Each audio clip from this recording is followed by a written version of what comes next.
जय हिंद। स्वागत है आपका हमारे ई पाठशाला सेंटर यूट्यूब चैनल में। आज का हमारा विषय है हिंदी व्याकरण। और हिंदी व्याकरण के अंतर्गत हम पढ़ रहे हैं व्यंजन। और व्यंजन के अंतर्गत हम पिछले क्लास ख़त्म किए थे स्पर्श व्यंजन में। स्पर्श व्यंजन में मैंने आपको सारा चीज़ बता दिया था कि कैसे मुख का क्रम होता है, कैसे उच्चारण का क्रम होता है, कौन सा क्या बोलेंगे। उसमें बस एक पार्ट रह गया था, उसको मैं आज बताने वाला हूँ। इसी में वो सेकंड पार्ट यही है कि ये पाँचवा वर्ण, हम इस पाँचवें वर्ण के बारे में बात करने वाले हैं। ठीक है। इस पांचवा वर्ण के बारे में बात करने वाले हैं कि देखिए बाकी जो चार है ना, इनका उच्चारण तो किसी का कंठ से होता होगा, किसी का ताल से होगा, किसी का मूर्धा से होगा, किसी का दंत से होगा, किसी का ओष्ठ से होगा। लेकिन इसका भी दंत से होगा, इसका भी ये जो सेम लिखा है, इसका कंठ से होगा, तालु से होगा, मूर्धा से होगा, दंत से होगा और ओष्ठ से होगा। साथ में है ना, साथ में इनका ये तीन का उच्चारण आपको अम की मात्रा के अनुसार की मदद लेकर होता है। ठीक है। इस तीन का जो उच्चारण है ये आपके अम की मात्रा की मदद से होता है। बोलना आपको कंठ से ही है, लेकिन कंठ में जैसे ही बोलना शुरू करेंगे तो आपको हल्का से अम की मात्रा लेना है, जैसे क ख ग घ ङ। ठीक है। उसके बाद है च छ ज झ य। ठीक है। उसके बाद ट ठ ड ढ ण ण। आप देखिए ऐसा है।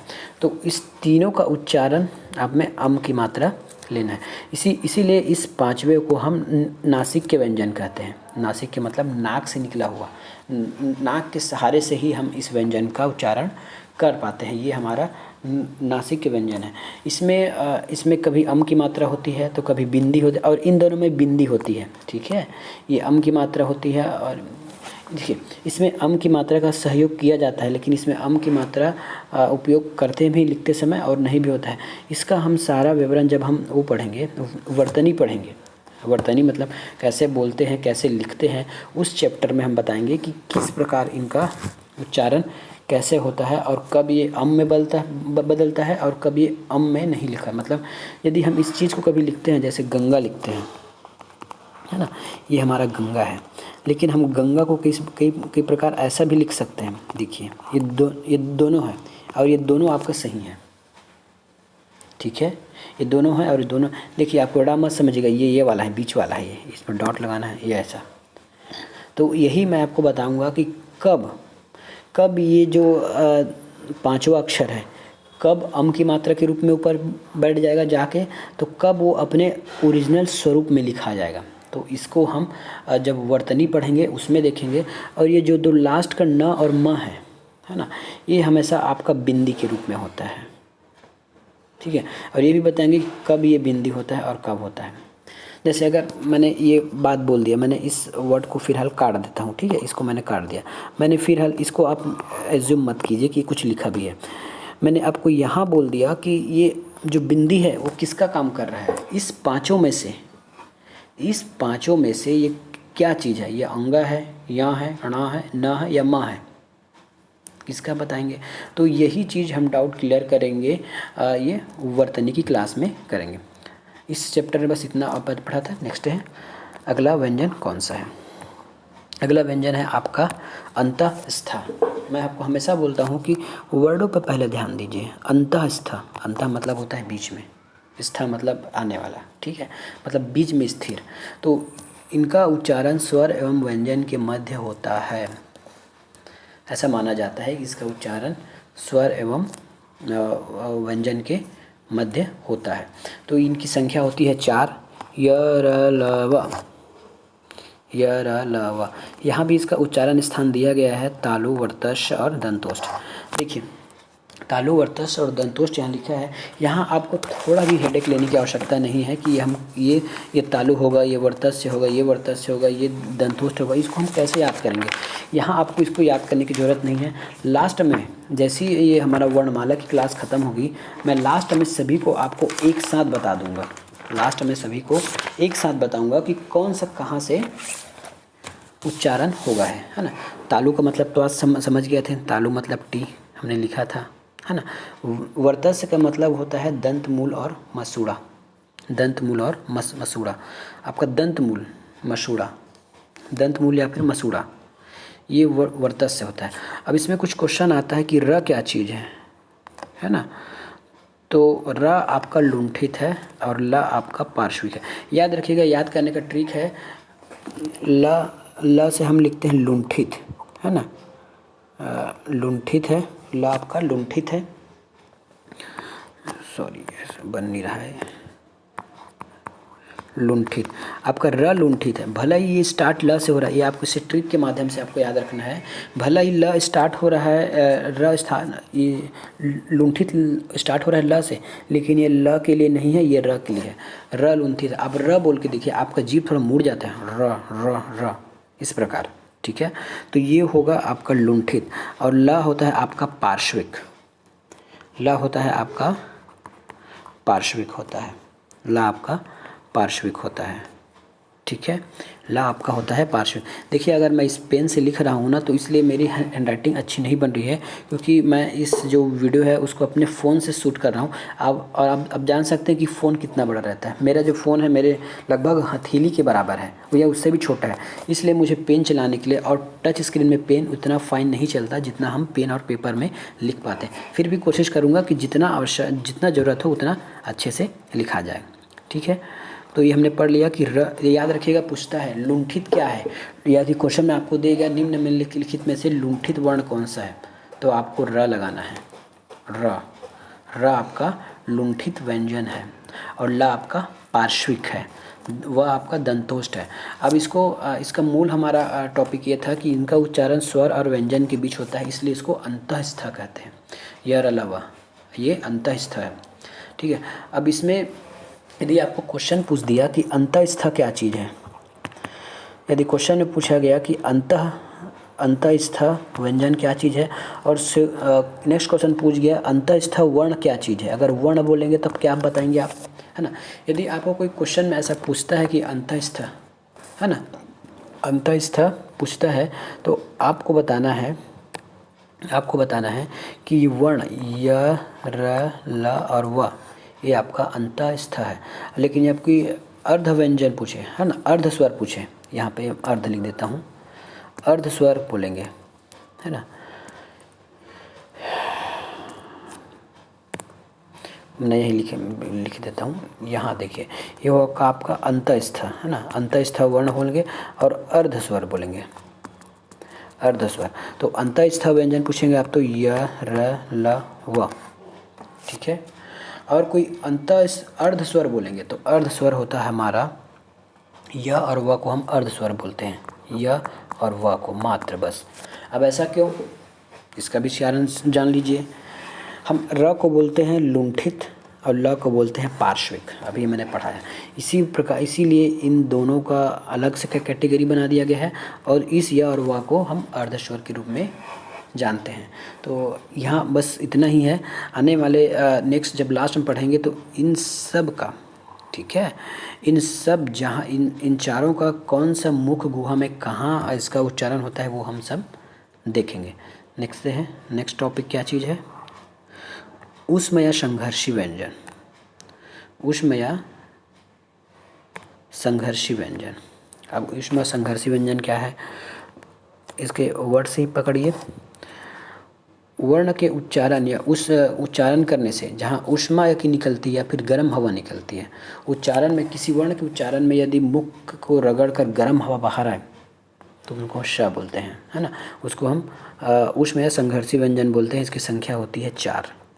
बोल के देखिए, श, देखिए पहले क बोले, क, ख, ग, घ। इसमें हवा तो जैसी, अब देखिए शरीर है आपका तो हल्का हवा तो गर्म होगा, ठंडा तो होगा नहीं, लेकिन और अन्य वर्णों की अपेक्षा श, ह, स, इसमें आपका गर्म हवा अधिक समय ज़्यादा निकलती है इसमें, तो इसीलिए बोलते हैं इसको श, श, ह, श, श, ह, ठीक है। इसको बोलते हैं श, श, श, ह। तो अगर बोलने के ऊष्म व्यंजन क्या चीज़ है, तो देखिए कई बार यदि आपको ऐसा क्वेश्चन फंसा दिए तो आपको कई बार अपने से ही, है ना, उच्चारण करके ही आप बता सकते हैं कि कौन क्या है, ठीक है। तो ये है उच्चारण के स्थान पर इन वर्णों का उच्चारण करने से गर्म हवा बाहर निकलती है। इनकी संख्या होती है 4। ये हमने यहाँ तक पढ़ लिया। और इसका जैसे उच्चारण स्थान पढ़ेंगे तो यहाँ मैं आपको बताऊँगा तो आप भूल जाओगे, इसलिए मैं आपको नेक्स्ट टेबल में बताऊँगा। फिर भी आपका सुनना चाहते हैं तो सुन लीजिए। ये होता है आपका तालु, ये होता है आपका तालु। और इस श को बोलते हैं मूर्धा, और इस श को बोलते हैं दंत मूल, है ना, तो ये दंतोष्ठ हो जाएगा। और इस स को बोलते हैं आपका स्वर यंत्र। इस स्वर यंत्र ये कंठ से है, इसका उच्चारण कंठ से होता है।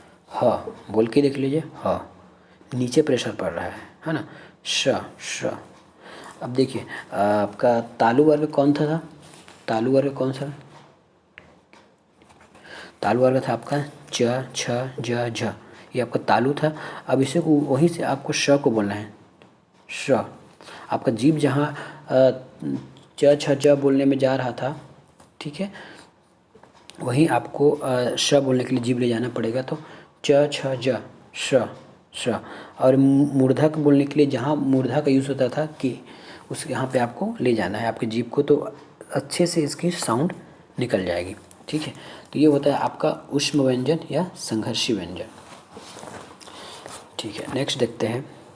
इसका उच्चारण करने के लिए आपको मेनली याद होना चाहिए कि त वर्ग का जो है कीटियम, ट मतलब तालु का, जहाँ तालु कौन कौन से होते हैं, तो आपका तालु है च छ ज य। तो जहाँ जैसे जैसे आप च छ बोल रहे हैं उसी प्रकार आपको श को बोलना है, सेम प्रक्रिया सभी के साथ, ठीक है। नेक्स्ट देखते हैं संयुक्त व्यंजन। हमने स्वर में भी संयुक्त स्वर पढ़ा है, इसको हम संयुक्त व्यंजन बोलते हैं, उसको संयुक्त स्वर बोलेंगे, ठीक है। तो पहले हम रिवाइज करते हैं कि यह संयुक्त स्वर हमने क्या पढ़ा था। हमने पढ़ा था A plus E is equal to A, ठीक है। और अ प्लस ए बना के बनता है आपका ए, और अ प्लस ऊ बन के बनता है आपका ओ, और अ प्लस ओ बनता है आपका आओ। तो हमने ये स्वर में पढ़ चुके हैं, ठीक है, ये हमने स्वर में पढ़े। तो टोटल यदि बोला जाएगा कि संयुक्त वर्ण बोलेंगे तब 8 हो जाएगा। देखिए यहाँ पे हम संयुक्त व्यंजन पढ़ रहे हैं, किसी दो व्यंजनों से मिलकर बनने वाले, नाम से याद होना चाहिए, किसी दो वर्णों से मिलकर बनने वाला व्यंजन संयुक्त व्यंजन या संयुक्त वर्ण संयुक्त स्वर कहा जाता है। तो यहाँ पे हमारी संख्या 1 2 3 4, और यहाँ भी 1 2 3 4। तो अगर संयुक्त वर्ण बोलेंगे तो हमारे पास 4 संयुक्त वर्ण हैं। क्वेश्चन में अगर आपको पूछ देगा तब, ठीक है, यदि इन्हीं में से इन्हीं में से किसी 3 को मिला के एक को अलग कर दें तब कैसा करोगे? जैसे आपको दे दिया छ त्र ओ और ए, ठीक है, सॉरी इसकी जगह मैं कुछ और ले लेता हूँ, क ले लेता हूँ। अब यदि आपको पूछे कि इसमें संयुक्त क्या चीज़ है, तो आपका ये भी संयुक्त है, ये भी संयुक्त है, और वो भी संयुक्त है, और ये आपका संयुक्त नहीं है। देखिए आपको यहाँ एक डाउट हो सकता है, देखिए डाउट कैसे होगा। मैंने यहाँ लिख दिया कि श त्र ए ले लेता हूँ, है ना, और ये मैंने यहाँ क लिख दिया। तो मैं यहाँ बोल रहा हूँ कि श त्र और ए किसी दो वर्णों से मिलके बना है। तो आप यहाँ ये दिमाग नहीं लगाएंगे कि क प्लस अ अभी तो दो वर्णों से मिलके बना हुआ है ना। ऐसा आप अपना बुद्धि नहीं लगाएंगे, क्योंकि क में अ उसको उच्चारण करने के लिए बनाया गया है, ठीक है। क का उच्चारण करने के लिए हमने अ लिखा है, न कि किसी और वर्ण का उसको बनाने के लिए लिखा है ना। तो ऐसा अगर कोई क्वेश्चन आएगा तो आप अपना बुद्धि ऐसा नहीं लगाएंगे। अगर नीचे में लिख दिया इनमें से कोई नहीं, तो आप नन ऑफ अदर अबव नहीं लिखेंगे, ठीक है। उसका रीज़न यही है कि क में भी अ मिला रहता है, लेकिन ये मात्र उच्चारण के लिए है, कोई अलग से वर्ण बनाने के लिए अ का उच्चारण अ का उसमें नहीं मिलाया गया। तो ठीक है, ये हमने देख लिया। अब देखते हैं संयुक्त व्यंजन क्या चीज़ होते हैं। श क और श, ठीक है, क और श मिला के, क और श मिला के अक्ष बनता है, त और र मिला के त्र बनता है, ज्ञ। ये देखिए अभी तक हमने इसको ज्ञानी पढ़ते थे, है ना। अब मुझे ये बताइए कि किस हिसाब से इसको हम ज्ञानी पढ़ते हैं। हम भी पढ़े हैं, आप भी पढ़े हो, और जो अभी पढ़ने वाले बच्चे स्कूल में भी हमारे बच्चे जा रहे हैं वो लोग भी पढ़ते होंगे, ठीक है। हमारे भाई बहन बच्चे अभी जो जा रहे होंगे वो भी यही पढ़ते होंगे, ग ज्ञ। तो इस दोनों वर्ड से मिला के मुझे बताइए कि कहाँ से ये साबित हो रहा है कि ये ज्ञ है। नहीं हो रहा है, तो इसका ओरिजिनल उच्चारण है ज्ञ, ज्ञ ज्ञ ज्ञ, ठीक है। इसका ओरिजिनल उच्चारण है ज्ञ, ज्ञानी। हम ज्ञानी नहीं बोलेंगे, ज्ञानी बोलेंगे। यदि आपको यकीन नहीं होता तो आप अपने ट्रांसलेशन में जाइए गूगल के, वो भी आपको ज्ञानी ही बताएगा, ठीक है। और इसका ओरिजिनल भी यही है। तो हमने अभी पता नहीं इसमें कौन ज्ञ से ज्ञानी बता दिया या कौन इसमें मिला दिया, इसका तो अभी तक कुछ पता नहीं चल रहा है, ठीक है। लेकिन ये हमारा ज्ञानी ही है। ज्ञान विज्ञान हम बोलते हैं ना, ज्ञान विज्ञान, तो वो ज्ञान विज्ञान है, ज्ञानी व्यक्ति, ना कि ज्ञानी व्यक्ति, ठीक है। उसी प्रकार श्र है तो श और र से मिलकर बना है। अभी आप क्वेश्चन में भूल जाओगे कि ये आता है, तो आप उसको याद रखने का ट्रिक क्या होगा, जैसे ये है ना श, तो श मिलकर आपका बनता है क से और श से। तो ये आप कैसे याद रखोगे, श और क है ना। इसका छोटा सा एक याद करने का ट्रिक है। देख श तो रहेगा, शक्ल आप ये याद कर लीजिए, यहाँ पे ऐसा एक बना लीजिए श, और इसका पहला उच्चारण तो क की तरह होता ही है, जैसे कक्षा बोलते हैं ना, देखिए कक्षा। और यदि इसी को मैं कक्षा को ऐसे लिख दूँ तो क, इसका उच्चारण आप क्या करेंगे, इसका उच्चारण यदि बोलते हैं कक्षा तो इसको क्या बोलेंगे, ये भी कक्षा ही है। इन दोनों को मिला के हमने ये बना दिया है, ठीक है। तो इस प्रकार ये आपको याद करने के लिए ट्रिक है। जैसे ही आप श लिखेंगे तो यहाँ एक वो लगा दीजिए, इसका पेट चीर दीजिए, इसको पेट चीरना बोलते हैं, इसका ऐसा पेट चीर दीजिए। तो आप जैसे ही आप ऐसा वाला स देखेंगे तो आपको पता चल जाएगा कि इसमें ये श है, ना कि ये श है, ना कि बाकी जो हमारे ये श और ये वाला श है, ठीक है। तो ये हो गया। नेक्स्ट चलते हैं त्र। तो त्र का तो आपको याद ही होगा, त प्लस र हलंत, ठीक है। त्र हो गया। और ये देखिए इसमें जैसे यदि हम अगर ये वाला त्र लिखेंगे तब इसका ये ऐसा बनेगा, लेकिन हमने ये वाला त लिख दिया, सॉरी ये त्र है ना। फिर से देखिए, यदि हमने त प्लस र ऐसा लिखा है तब इसका मतलब होगा ऐसा, लेकिन हमको यदि त्र लिखना होगा, त लिखना होगा, त्र लिखना होगा, पूर्ण त्र, ये बिना हलंत वाला त्र लिखना होगा, तब कैसे लिखेंगे इसको, तो ये हो जाएगा आपका त प्लस र प्लस अ। यदि क्वेश्चन में ऐसा फंसा के पूछता है तो आपको पता होना चाहिए। यदि क्वेश्चन में अगर कुछ इस प्रकार दिया हुआ है ना, तो आपको इसी प्रकार संधि विच्छेद करना होगा, और नहीं तो इसको किस रूप में और लिख सकते हैं, तो ये त है, आधा त, और ये र, ये अब इस र में हमने अ को मिला दिया तो ये भी इस प्रकार, तो ये भी सही है। तो आपको इसको प्रैक्टिस से ही आपको याद होगा। उसी प्रकार ज्ञानी, ज और य सेम इसी प्रोसेस में सभी का है, तो आपको ये याद होनी चाहिए। एक इसमें एक अच्छा सा टॉपिक है, वो मैं आपको बता देता हूँ, फिर आज का क्लास ख़त्म करेंगे। एक टॉपिक ये है कि हम र में है ना, कभी भी ऋषि री का जो मात्रा होता है ना, इसका मात्रा मैंने बताया था ना ऐसा होता है। मैंने जब स्वर बता रहा था तो इस ऋषि का मात्रा क्या बताया था आपको, री बताया था, जो नीचे जैसे क्र,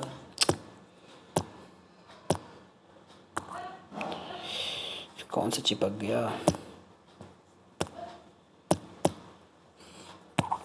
ठीक है।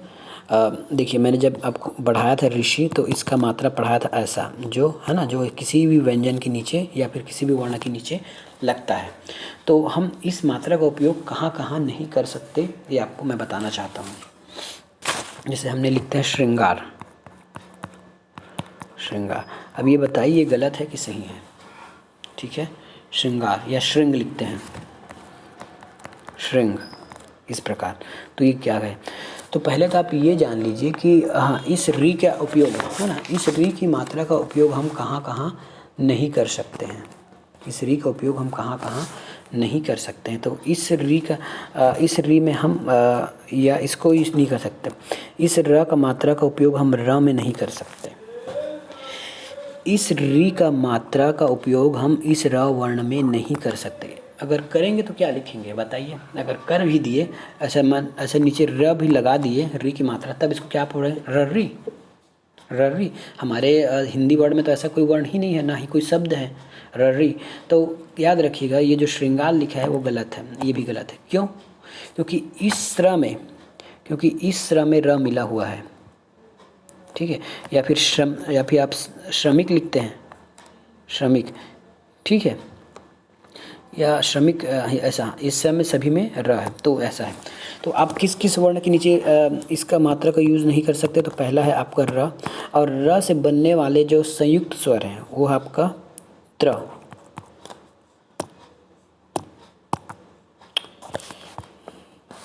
आज लगता है फ़ोन कुछ पगला गया है। इस री का मात्रा हम किस में नहीं लिख सकते इस मात्रा को, तो पहला है र। अब र से बनने वाले वर्ण कौन सा है? तो आपका यह त्र।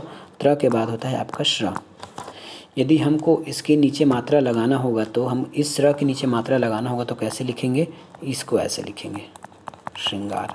नीचे जो एक और लाइन खींचते हैं लकड़ी का, वो हम नहीं लिखेंगे। मतलब ये है कि हमने इस आधे श पर ही श्रृंगार लिखा है, इस आधे श पर ही श्रृंगार लिखा है, या फिर इस र के मात्रा को लगाया है। ठीक है, याद रहेगा, ये क्वेश्चन पूछता है। इसमें पूछ देगा, वर्तनी में आपको पूछ देगा कि श्रृंगार में कौन सा सही है। तो इसके नीचे यदि लकड़ी लगा हुआ मिला तो आप समझ जाना क्यों गलत है, उसमें नहीं आएगा क्योंकि उसमें र है, और र में री की मात्रा नहीं लगता है। कान खोलकर सुन लीजिए। ठीक है, अब ये है संयुक्त व्यंजन, ये पढ़ा दिए। अब आते हैं उच्छिप्त व्यंजन। उच्छिप्त व्यंजन के बाद हम इसको क्लास को ख़त्म करेंगे। ठीक है, ये उच्छिप्त व्यंजन है। इसका उच्चारण जीभ मूर्धा को स्पर्श करके अचानक नीचे आता है। ठीक है, उच्छिप्त व्यंजन दो होते हैं, या फिर ऐसा बोल सकते हैं, ये आपका जो ट है, ड है ना, ये आपके ट वर्ग में आता है, और ड का ही अगला विकास करके देखिए, ये ढक्कन का ढ है, इसी का थोड़ा सा विकास करके ये लिखा गया है। ठीक है, इसी का थोड़ा सा विकास करके ड लिखा गया है हिंदी में। उसी प्रकार ये ड है, इसी का थोड़ा सा विकास करके हमने नीचे मात्रा बना के उसको अड़ा कर दिया। इसका उच्चारण में वो ट, जो ट वर्ग का हम जो उच्चारण करते थे, जो ट वर्ग का जो हम उच्चारण करते थे, ट ठ ड ढ, है ना, ट ठ ड ढ, उसी में क्या होगा, इसके उच्चारण में जीभ मूर्धा को स्पर्श करके अचानक नीचे गिर जाती है। ठ ट ठ ड ढ न अड़ा, अड़ा, इसको अड़ा बोलते हैं। अड़ा बोल के देखिए, ये ठ है, अड़ा है, ये अड़ा है, ढक्कन है, ढ है, और ये अड़ा है, ये ढक्कन का ढ है और ये अड़ा है। तो बोल के देखिए, ढक्कन का ढ और अड़ा, आपका जीभ अचानक नीचे गिर जाता है। ठीक है, तो ये होता है, इसके ड अड़ा, ये है। तो अब इसका मेन एक और जान लीजिए इसको, वैसे मैं इसको नेक्स्ट क्लास में बताऊंगा वर्तनी में। ये जो वर्ण है, ठीक है, ये कभी भी किसी भी शब्द के शुरुआत में नहीं आएंगे। कौन सा वाला? ये वाला और ये वाला जो विकास करके बने हैं, नया वर्ण बने हैं, वे कभी भी, है ना, कभी भी किसी की शब्द के बीच शुरुआत में नहीं आएंगे। बीच में रह सकते हैं, लास्ट में रह सकते हैं, शुरुआत इनसे कभी भी नहीं होगी। आप नहीं कर सकते, क्योंकि अब नहीं करने का कारण बता दीजिए। नहीं करने का कारण ये है साहब कि इसके उच्चारण में जीभ मूर्धा को स्पर्श करके अचानक नीचे गिर सकती है, और वैसा उच्चारण करना आसान नहीं है। ड़, आप र, ढक्कन का ढ, अड़ा, ऐसा किसी भी शब्द को आप अड़ा से स्टार्ट करोगे तो आप बोल नहीं पाओगे अच्छे से, है ना, आपकी ज़बान लड़खड़ा जाएगी। इसी प्रकार आपकी ज़बान न लड़खड़ाए, इसीलिए ड़ और ढ का उपयोग हम शब्द के आरंभ में नहीं करते। बीच में बोल सकते हैं बोलते बोलते, पर किसी भी शब्द की शुरुआत आसान भाषा से होनी चाहिए, है ना, किसी आसान वर्ण से होना चाहिए जो आसानी से बोला जा सके। ठीक है, आज के लिए इतना ही। हाँ, इसमें एक और टॉपिक बच रहा था, वो मैं आपको बोला था कि मैं आगे बताऊंगा, तो बताऊंगा कहने का मतलब ये था कि हम वर्ण पढ़े थे, एक 39 पढ़े थे, एक 33 पढ़े थे, है ना। तो इसी 6 को इसमें नहीं मिलाएगा, यहाँ से जो 4 है और यहाँ से 2 है, इसी को परंपरागत रूप में नहीं मिलाया जाता है। यदि इसमें हम 4 और प्लस 2 कर देंगे तो ये हमारा 39 प्राप्त हो जाएगा। तो इसी संयुक्त व्यंजन और उच्छिप्त व्यंजन को पारंपरिक रूप से नहीं मिलाते। नहीं मिलाने का कारण ये है क्योंकि पहले के जो वर्ण बने हैं उन्हीं से ही मिला के हम अगला व्यंजन बना रहे हैं, इसलिए उसकी गिनती नहीं होती। समझ में आया? इसका देखिए कारण जानना बहुत ज़रूरी है कि 33 बोलते हैं, 39 बोलते हैं, तो 39 क्यों बोलते हैं और 33 क्यों बोलते हैं। ठीक है, इसका रीज़न यही है क्योंकि हमारे पास पहले से क और श था, उसको ही हमने जोड़ तोड़ के एक नया बना दिया है। तो पहले के जो हिंदी के जो ज्ञानी व्यक्ति थे, उन्होंने कहा यार आपने तो जो हमारे पास पहले था उसी को तोड़ मड़ोड़ के एक नया बना दिया, तो उसको हम नहीं मानते। है ना, इसलिए इस 4 को नहीं मानते। उसके बाद आता है उच्छिप्त व्यंजन। पहले अभी मैंने बताया है कि ढक्कन के ढ को बढ़ा कर ये बनाया गया है और डमरू को बढ़ा के ये बनाया गया है। तो बोलते हैं इसमें भी तो वही कांड कर रहे हो आप, उसमें हल्का सा चेंज करके आप नया बना दे रहे हो। इसलिए ये बहुत लोग पहले के परंपरागत तरीके में 33 माना जाता था। अभी के लोगों के द्वारा या अभी के विज्ञान के द्वारा अभी के लोग जानकार हैं, वो लोग 39 मानते हैं। तो हमने भी बढ़ा दिया, ठीक है। बाकी आप अपने हिसाब से क्वेश्चन में लगाइएगा। यदि क्वेश्चन में अगर आता है कि व्यंजनों की संख्या कितनी है तो आप कन्फ्यूज़न में फंस जाओगे। तो ज़्यादा अच्छा होगा कि व्यापम या फिर आयोग ने पहले क्या उत्तर लिया है इसी को ध्यान में रखते हुए आप उत्तर लगाएं। क्योंकि मैं बोलूँगा 39 लगा के आना, 33 लगा के आना, तो वो सही नहीं होगा। क्योंकि हिंदी एक ऐसा शब्द है, ऐसा भाषा है जहाँ हर किताबों में अलग अलग दी जाती है, हर किताबों में। क्योंकि इसकी अभी तक कोई मानक रूप नहीं है। मानक रूप मतलब शासन की ओर से मानक की यही माना जाए, ऐसा कोई नहीं है। जिसको जैसा है वैसा मान के चल रहा है। इसलिए आप क्वेश्चन लगाते समय ध्यान दीजिएगा कि पहले क्या लिया था आयोग ने। इसलिए हम जैसे ही हिंदी का एक एक टॉपिक ख़त्म होगा तो प्रत्येक टॉपिक का पिछले गए पूर्व में व्यापम या आयोग द्वारा पूछे गए क्वेश्चनों का एक टेस्ट लगाएंगे। हर जैसे अभी ये ख़त्म होगा वर्णमाला, तो इसमें कम से कम 100 से 200 क्वेश्चन हम इसी वर्णमाला के अंतर्गत देखने वाले हैं। जो भी पुराने से पूछे गए हैं या फिर हमारे यहाँ का हो या किसी और के यहाँ का हो, वही हम देखने वाले हैं। तो मिलेंगे नेक्स्ट वीडियो में। वीडियो पसंद आए तो ज़रूर लाइक कीजिए, सब्सक्राइब कीजिए। आपका दिन शुभ हो।